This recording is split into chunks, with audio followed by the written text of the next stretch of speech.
Baptiste Simoneau. euh, Baptiste Simoneau, est-ce que tu es Oui, là?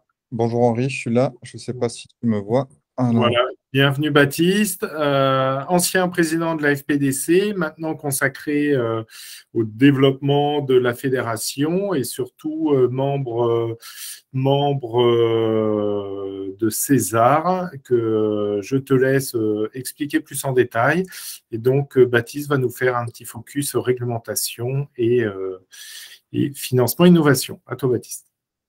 merci Henri. Alors, attends, je vais présenter la présentation. Je vais plutôt parler de César, puisque pour rester dans les temps, les réglementations sera l'objet d'un autre webinaire éventuellement. Donc, je vais vous présenter César. En fait, César, c'est une institution, c'est un partenariat institutionnel privé-public européen qui sert en fait d'accélérateur d'innovation pour, vous allez voir, pour différentes thématiques au niveau du ciel européen. Donc moi, à ce titre, au niveau de la fédération, donc comme l'a dit Henri, j'étais ancien président de la fédération et aujourd'hui, au sein de JEDA, donc une fédération européenne, je représente donc les différentes institutions européennes, c'est-à-dire les fédérations européennes de la filière du drone, comme membre du conseil d'administration de César. Donc comment ça fonctionne? Alors César, c'est une entreprise, un partenariat institutionnel public-privé qui a été mis en place pour accélérer la recherche et l'innovation. Elle a un mandat de 10 ans. Alors on est sur le César 3, parce qu'il y a eu deux précédents Césars donc, qui ont conduit à des innovations comme l'enregistrement électronique des drones, hein, qu'on a au niveau européen maintenant. Et là, ce nouveau mandat a débuté en 2021 et se terminera en 2031. L'objectif, donc, c'est de pouvoir gérer les avions conventionnels, les drones, les futurs taxis aériens, les véhicules volants à des altitudes plus élevées, de manière efficace et durable avec la création d'un ciel numérique. Alors, le but de César, c'est d'anticiper justement les différents vecteurs et les différentes applications au niveau du drone, au niveau du ciel européen. On pourrait comparer ça un peu à la création de l'EASA à l'époque des premiers transports de passagers, donc lors de la création des lignes aériennes du transport public. Donc, au niveau de César, comment ça se compose? Nous avons actuellement 50 organisations. Donc, vous voyez des organisations privées. Parmi les organisations françaises, on va retrouver par exemple l'ONERA, on va retrouver la DGAC, on va retrouver Airbus, on va retrouver voilà, différentes institutions, organisations européennes. Et d'un autre côté, Eurocontrol, donc la Commission européenne. Donc, c'est vraiment du public et du privé réunis pour travailler ensemble sur ces innovations.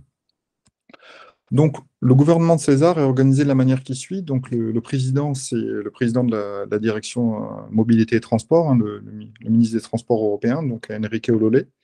Et il dirige le conseil d'administration qui est présidé par la Commission européenne avec 50 organisations, Eurocontrol et 10 observateurs du conseil d'administration. Alors moi, je fais partie de ces observateurs, c'est-à-dire le rôle des observateurs, donc comme les associations, comme les institutions qui sont ni privées ni publiques, c'est de garantir une certaine neutralité dans les échanges, parce que vous l'avez bien compris, on a d'un côté donc les pouvoirs publics et de l'autre côté, on a des lobbies qui sont privés, qui sont tous représentés ici. Et donc l'intérêt, c'est de pouvoir amener des innovations qui servent à toute la filière et non pas à certains lobbies privés. Ensuite, en deuxième étape, donc, on a les organes exécutifs, donc, qui sont les salariés, dirigés par Andrea Bochen, et les organes consultatifs, donc, qui peuvent être appelés lors des différentes commissions, comme les comités scientifiques ou des groupes de représentants des États.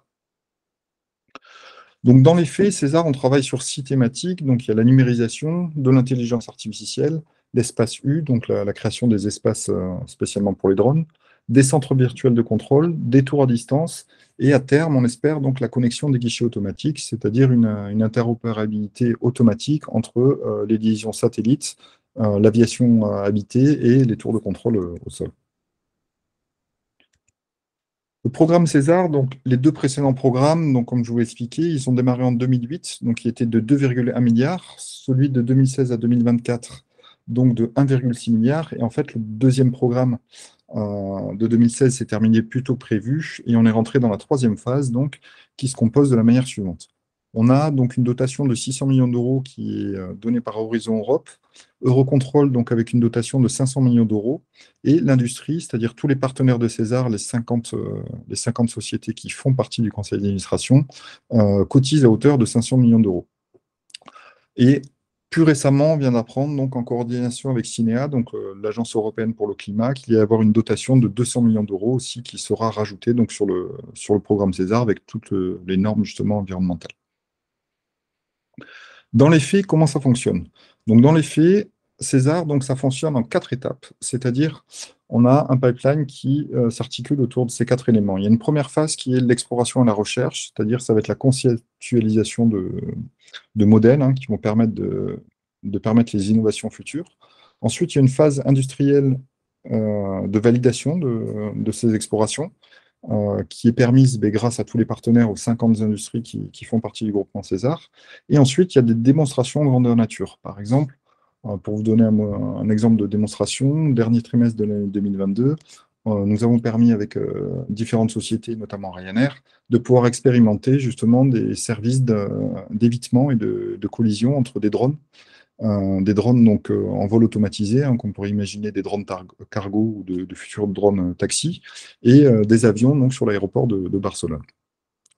On a un dernier pipeline, vous voyez le dernier en vert en bas, qui est le Fast Track Innovation and Uptake, donc comme son nom l'indique, c'est-à-dire c'est une phase donc d'innovation et d'appropriation plus rapide, accélérée, qui va permettre sur certaines thématiques bien précises de pouvoir accélérer toutes ces phases de recherche et d'exploration pour arriver directement sur des démonstrations.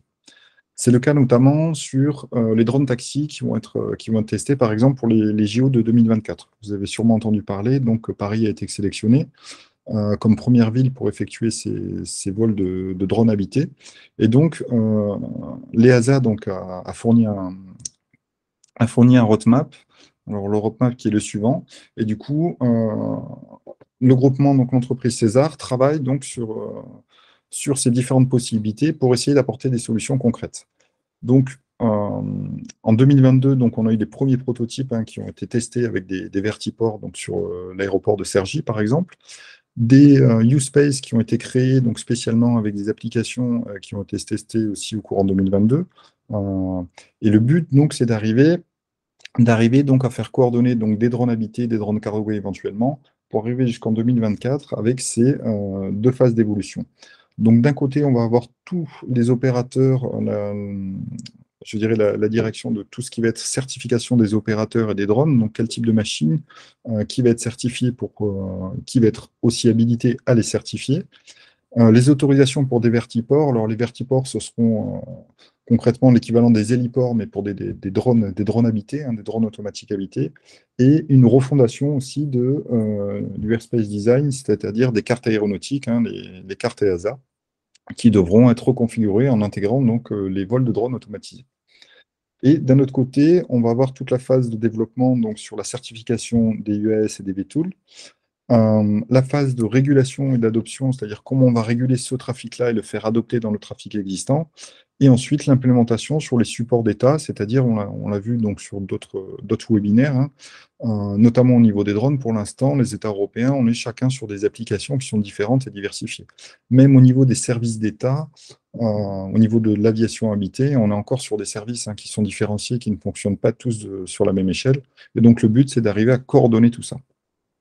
Donc voilà sur la présentation de César. Au niveau du use space, puisque César, vous l'avez bien compris, concerne aussi bien l'aviation habitée que l'aviation non habitée, donc c'est-à-dire les drones. Donc les phases qui ont été terminées à ce jour donc, sont les air traffic management, donc SMART, ce qu'on appelle SMART, donc pour permettre aux drones de cohabiter avec l'aviation habitée. Et donc les 2 premières phases ont été effectuées aujourd'hui, c'est-à-dire le service U1, donc avec la fondation du U-Space, avec l'enregistrement de l'identification électronique sur les drones. Et on est sur la 2e phase, donc les services initiaux, par exemple, pour la gestion des opérations et la planification des vols, l'approbation et le suivi de l'interfaçage. C'est-à-dire, à terme, arriver à avoir une application commune et un mode opératoire qui soit commun à tous les pays européens. Voilà pour cette présentation. Donc, vous pourrez retrouver toutes les avancées et les innovations de César sur le site césar3.ju. Merci Baptiste pour cette intervention. Pourquoi l'innovation est au cœur de toutes les attentions et que quand même des organisations et des moyens sont alloués pour pour faire avancer toutes ces problématiques.